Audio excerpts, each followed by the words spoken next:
Tema número 6. Levantando más líderes. Cuando vemos el liderazgo que existe en el mundo, son muy pocos los buenos modelos de líderes que más allá de simples palabras prediquen con su ejemplo. Hay muchos que lideran con opresión y autoritarismo y como figuras centrales de organizaciones, comunidades o países. El liderazgo de la iglesia desafortunadamente no se ve tan diferente. Es un liderazgo que también se encuentra en crisis. Casi sin darnos cuenta hemos adaptado como nuestro modelo a seguir el modelo del mundo. En las iglesias se adoptan modelos en donde el líder está al centro, la figura central, casi en un pedestal, y se utilizan modelos autoritarios, enfocados en estructuras jerárquicas de poder, con poco o nada de espacio para levantar a otros o para que los miembros de la propia congregación surjan como líderes. Hemos olvidado totalmente el primer y más importante modelo de liderazgo que deberíamos de seguir: Jesús. Jesús es el mejor líder que ha existido jamás. Él vino a mostrarnos lo que es ser un verdadero líder, con su modelo radical de líder sirviente. ¿Has escuchado ese modelo? Sus enseñanzas y estilo de vida, aparte de ser valiosas y significativas para nuestra vida cristiana, deben ser nuestro modelo a seguir en todo lo que queramos alcanzar. Sin embargo, este prototipo de liderazgo que él nos modeló suele estar muy lejos de lo que seguimos hoy en la organización dentro de las congregaciones. Jesús cambia radicalmente nuestro concepto de poder, autoridad y estatus. Cuando los discípulos discutían acerca de quién sería el más grande, ¿se recuerdan eso? Jesús les dice: como ustedes saben, los gobernantes de las naciones las dominan y los poderosos se imponen en su autoridad. Pero entre ustedes no debe de ser así. Más bien, les dice, aquel de ustedes que quiera hacerse grande será su servidor. Y aquel de ustedes que quiera ser el primero será el último, será su esclavo. Imiten al Hijo del Hombre, que no vino para ser servido, sino para servir y para dar su vida en rescate por muchos. Esto lo encontramos en Mateo 20, el versículo 25 al 28. Hay muchos que quieren ser los primeros y estar en la cima, pero de acuerdo con Jesús, los que quieren ser primeros tendrán que ser los últimos. ¿Quién quiere ser el último hoy en día? Entonces, ¿qué tipo de liderazgo nos vino a modelar Jesús? Jesús vino a traer cambios radicales y a volver todo de cabeza. Y uno de esos cambios fue el liderazgo, y que él mismo nos modeló. En Juan 13, versículos 13 al 14, encontramos al propio Señor Jesús que se levanta de la mesa, se quita el manto y se ata una toalla en la cintura. Luego echa agua en un recipiente y comienza a lavarle los pies a sus discípulos y a secárselos con la toalla que llevaba en la cintura. Cuando terminó de lavarle los pies, se puso el manto y volvió a su lugar. Entonces les dijo: ¿entienden lo que he hecho con ustedes? Ustedes me llaman maestro y señor y dicen bien, porque lo soy. Pues sí, yo, el Señor y el maestro, les he lavado los pies a ustedes, también ustedes deben de lavarse los pies los unos a los otros. No les dice: ustedes me tienen que lavar los pies a mí, sino que lávense los pies los unos a los otros. Entonces, ¿qué lecciones aprendemos del liderazgo de Jesús en este pasaje? Primero que nada, esto representa la vida entera y liderazgo de Jesús. Lo que Jesús hizo esa noche al lavar los pies a los discípulos claramente muestra su actitud total, que se hizo hombre. Puso a un lado su gloria y sus privilegios como rey e hijo de Dios. Él lavó los pies de sus discípulos, esos pies tan sucios y malolientes después de caminar todo el día en la tierra y bajo el sol. La labor de lavar los pies era una labor propia de los sirvientes, de los que ocupaban el puesto más bajo en la escala social, y era el acto más denigrante. Y esto no fue el único acto denigrante en la vida de Jesús. Recordemos también que Él no tuvo una muerte cualquiera, sino una muerte en la cruz, como si fuera un gran criminal.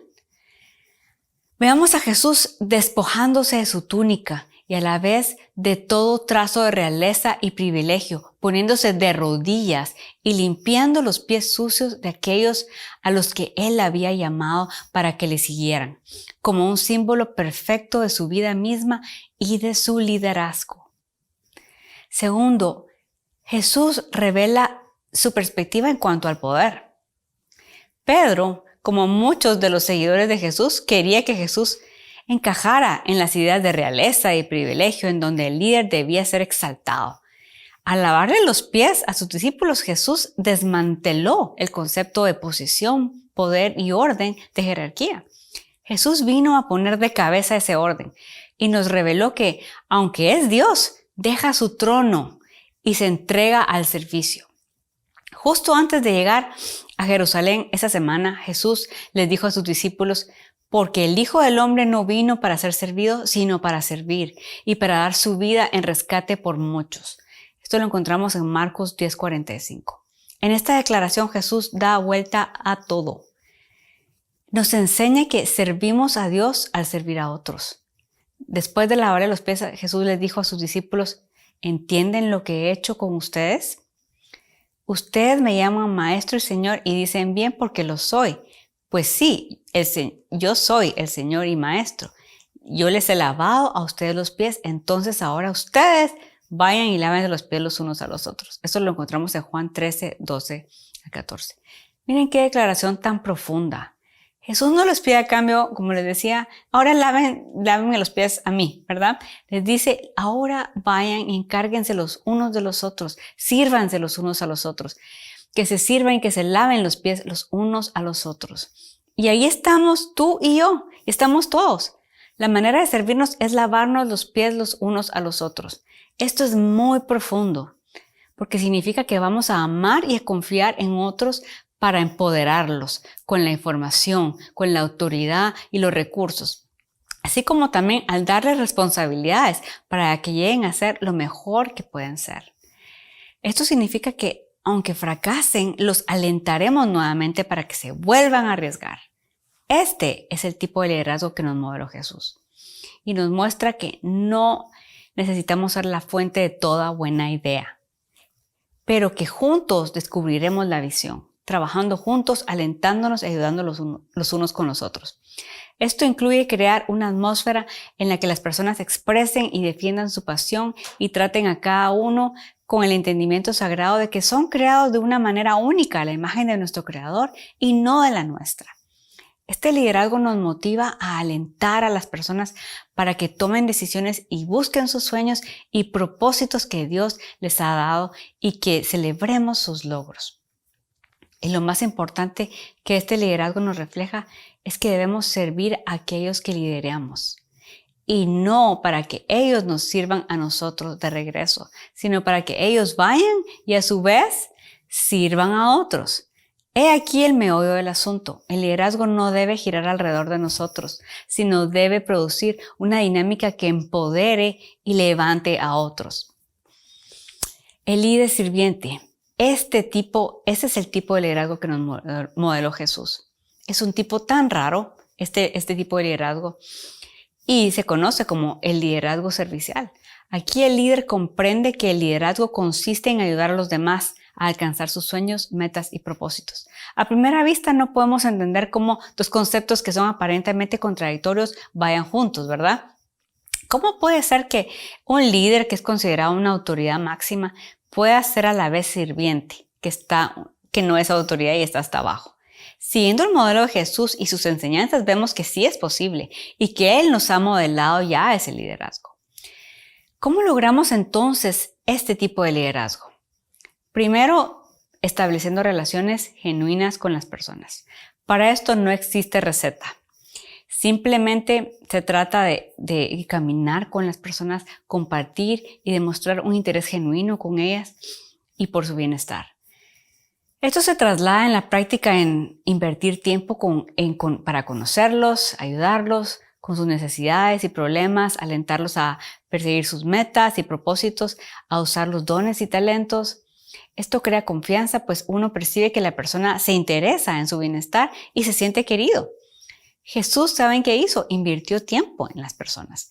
Siempre estuvo rodeado con su íntimo grupo de discípulos, a los que discipuló y enseñó, con sus seguidores y con amigos como María, Marta y Lázaro, haciendo llamados a otros de una manera personal, en conversaciones individuales e íntimas, aprovechando cada encuentro, siempre socializando, viajando y comiendo con otros, como por ejemplo, a Pedro lo invita a ser pescador de hombres.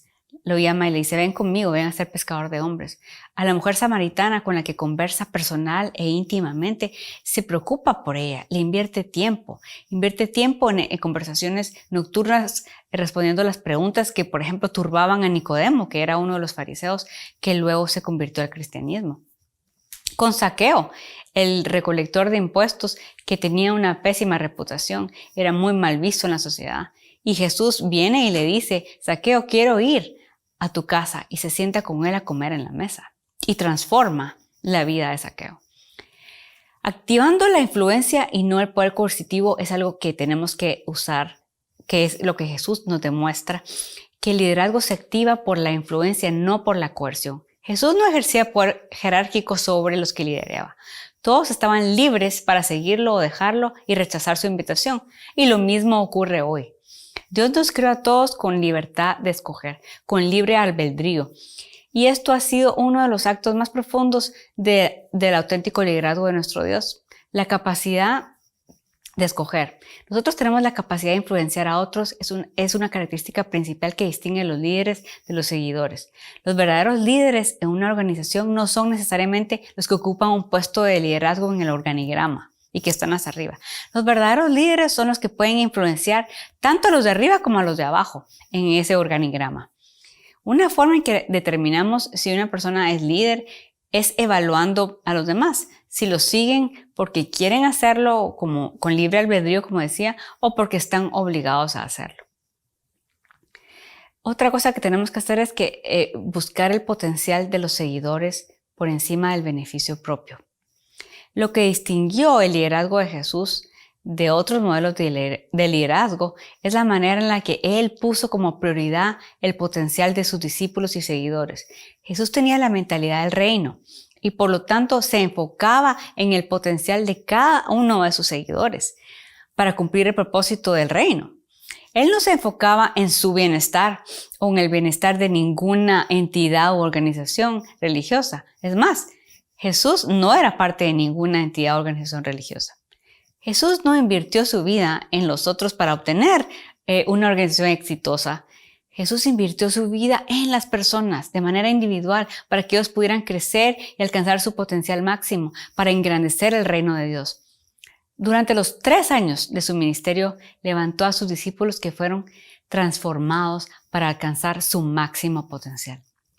Constantemente retó los sistemas religiosos y a sus líderes.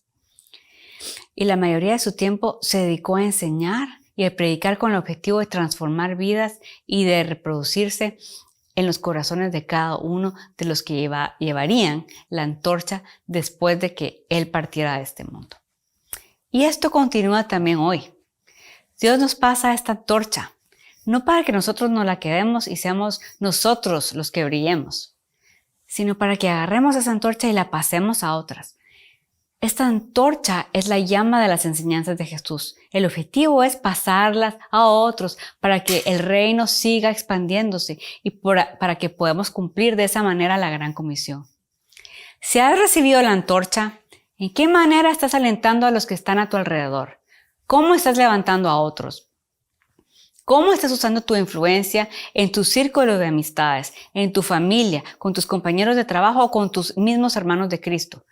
¿Es tu mentalidad la del reino? Así como Jesús, debemos utilizar nuestra influencia para servir y ayudar a los demás a que cumplan con las metas y propósitos a las que Dios los ha llamado. Así continuamos pasando la antorcha, expandiendo el reino de Dios. Y aquí llegamos al corazón del Instituto María y Marta, tomando como modelo el propio liderazgo de Jesús, el propio liderazgo del líder sirviente. Queremos replicar ese mismo modelo en todas las mujeres que se unan al programa para que descubran el propósito para el cual fueron creadas. Deseamos que pongan en práctica sus dones y talentos para la gloria de Dios y para el bien del reino de Dios. Y ellas a su vez sigan pasando esa antorcha a otras mujeres más.